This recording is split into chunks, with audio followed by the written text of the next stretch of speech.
This program is rated PG. It contains themes and scenes which may not be suitable for very young audiences. Parental guidance is advised. Be advised that the views and opinions of the hosts and guests do not reflect those of the station.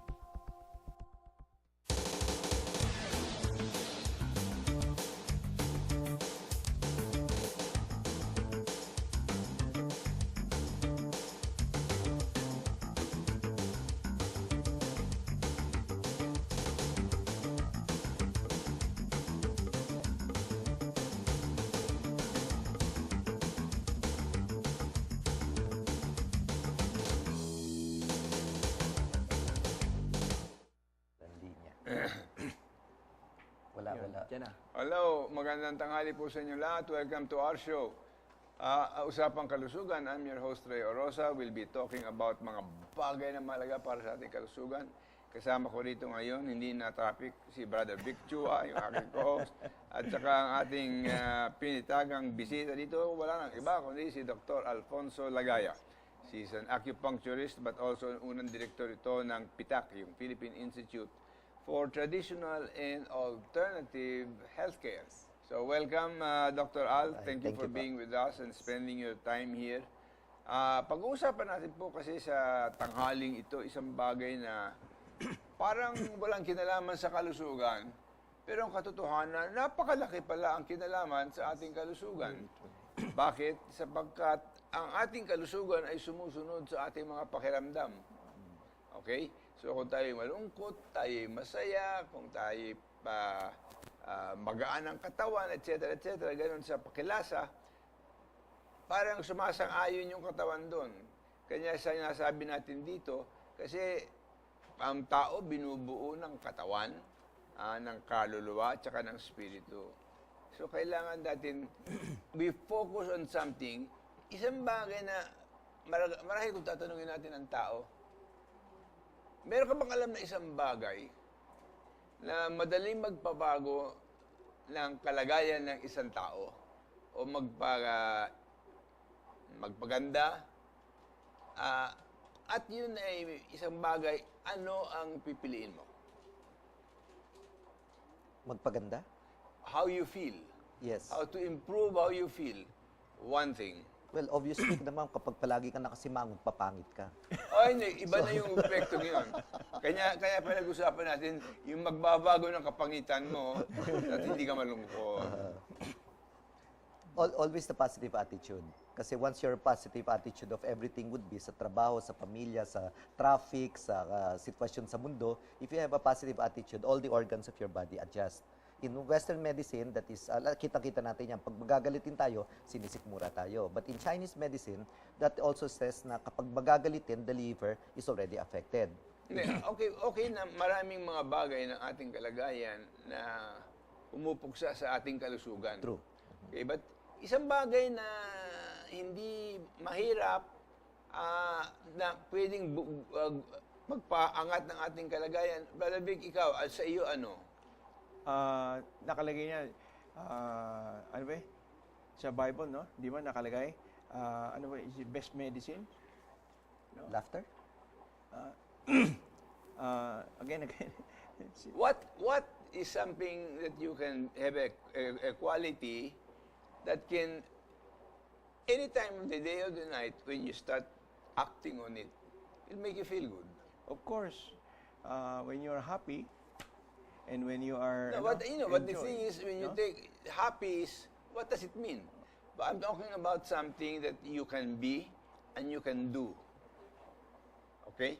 Well, maybe I'll get right to the point, so they're not catching on to me. I'm talking about one thing that madalas kulang tayong lahat. Generosity. Ano ibig sabihin ng generosity? Matulungin ka, mapagbigay ka ng maski na ano, but yung an act of generosity has a very concrete effect on how you feel and on your disposition. Yung generosity yun, maski na ikaw ay gumagawa para sa iba o nagbibigay ka ng pag-aari mo sa iba, ang katotohanan, ikaw ang unang beneficiaryo. You're the first beneficiary of your generosity. So if you want to feel good, araw-araw, magbigay ka. Marami diyang nangangailangan nakapaligid sa'yo. Abutan mo, maski na ano, maski na papano, but the fact that you are giving from yourself creates a rebound into your well-being that makes you feel better, not just about them, but also about yourself. Alam mo, isang malaking kalaban natin, alam niyo kung ano? Malungkot tayo tungkol sa ating sarili. Tayo, minsan, ang pinakamalaking kritiko ng ating sarili. We are our own worst critic. And being so very critical about yourself makes you feel bad. Di ba, ayaw mo yung boses o yung tinig sa loob mo nagsasabi, ay, naku, wala kang kwentang tao. Ngayon, ang kontra naman doon ay yung maging sobrang makasarili ka. Di ba? Ang kabaliktaran ng generosity o kayamanang palad, kung pwede mo sabihin ganun, ay ang pagiging makasariling sobra. Hindi rin masama ang maging makasarili because it has its place. Pero pag sobra ka, nagiging mayamo ka, magiging swapang ka, magiging ganito, hindi maganda sa iyong kalusugan. Pero ang tinutukoy natin dito, yung being generous. And there are many studies that have been conducted that took a look at that at tinesting ang mga tao sa pagbibigay. Palagay mo, for example, nakasakay ka sa jeep o ano man sasakyan mo, mayroong isang bata na mas sinabigyan mo ng 5 piso, mas sinabigyan mo ng 10 piso, sa araw na ito, maliit na halaga yun. Ano bang magagawa nun? Pero, minsan nagbigay ka, bakit akala mo, ang tingin mo ngayon, sumasaya ang pakilasa mo? Ba't ganun? Dr. Al, why does it make us feel good to be generous? There is that law of science, exactly what you're trying to say. Ano po? It's based really on the basic principle of whatever you give, you receive. And that is biblical. Pero at the same time, law of science dictates that kung ano law of thermodynamics, everything you put in, that's the same thing that goes out. Kung anong kakainin natin, it converts into energy, although meron mga byproducts yan of waste. Pero it's sabihin, forms of energy. Ibig sabihin, pag tayo sa mga economics, mga accountant, alam nila yan. Pag meron kang income, dapat meron kang expenditures. Zero-zero balance yan, alam nila yan sa marketing, sa financing. Unfortunately, kapag yung mga sa probinsya, halimbawa na hindi uso ang bangko, ang gagawin nila, tagos siya ng tagos sa nilalagay ang pera sa kanilang baol, sa mga haligin ng mga bamboo, doon iniipon. Nag-i-stagnate ang pera. Sa mga economists, especially in metro cities, ginagamit nila at least i-deposit man lang sa bangko para sa ganun gumagalaw. Ibig sabihin, ang ating enerhiya, whether it's money, whether it's food, whether it's generosity, dapat lumalabas yan. So, we need to pay it forward. Whenever we benefit from something, pinagpaaral tayo, o kaya may naibigay sa atin ng mga abuloy or what, we need to pay it forward by giving it also to another person. Hindi pwedeng maipon sa sarili. Alam mo, actually, ang katotohanan dyan, they have already come to the conclusion, kung nagiging mayaman ka sa pagtulong o pagbigay mula sa iyong sarili, nakakapagpahaba daw ng buhay. Totoo yan. Totoo yan. Kasi unang-una, nalilesen ang sakit ng ulo mo sa mga inventory. Nababawasan ka ng stress. Oo. Stress. So, kung nakikita natin yon, ito'y tatawagin natin na napaka-libreng gamot. May tulungan mo yung nakakatanda na tumawid ng karsada. It makes you feel good. Nakatulong ako. Sa trabaho mo, kung taglay mo yung generosity na pagtulong sa iba, nakakapagpaginhawa ng araw mo sa trabaho, hindi ka masyado napapagod, mas maganda pa pakilasa mo sa sarili mo. Maging mabait ka sa asawa mo. Tinulungan mo o kaya basta't minahal mo lang. At sinabihan mo siya, darling, papunta na ako ng trabaho, huwag mo lang kakalimutan, mahal na mahal kita. And generosity in language, generosity in things, generosity in action, is a lifestyle that all of us need to develop. Alam mo, pansinin mo, yung mga magulang, ano, pag naghihingi-hingi, no? Tapos, you feel all the way na halimbawa, you want to pamper them. But after you pamper them, how do you feel? You feel as if accomplishment. And you feel joy. Di ba? Nakita mo? Ganun lang example, makikita mo yung kapalit, no? Pero meron namang mga tao dyan. So, meron nga batang lumapit kay Dr. Al, gano'n. Ba't ko ba bibigyan ito? Ibibigay niya lang sumahawak sa kanya. Kasi sinasabi na, hindi, racket lang yung mga nagpapalimos na yan. So, hindi ka ngayon magbibigay. Ngayon, sa akin kasi, isang bagay ng pagbibigay na napakahalaga, huwag kang humingi ng pabalik. Nang babalik sa'yo. When you give with a loving heart.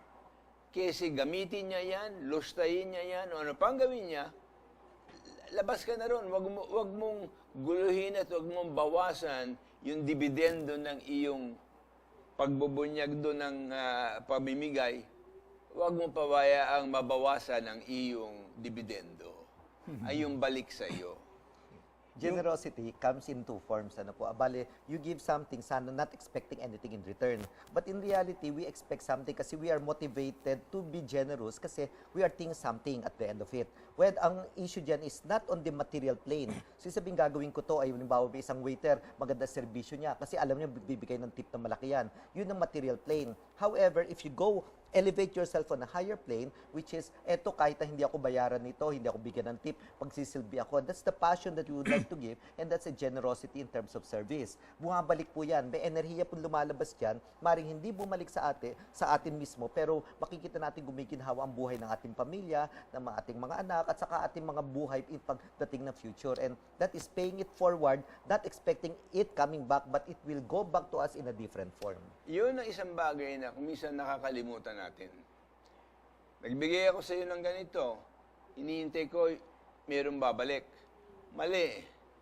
Kasi hindi mo alam kung paano ibabalik ng Panginoon yun sa iyo.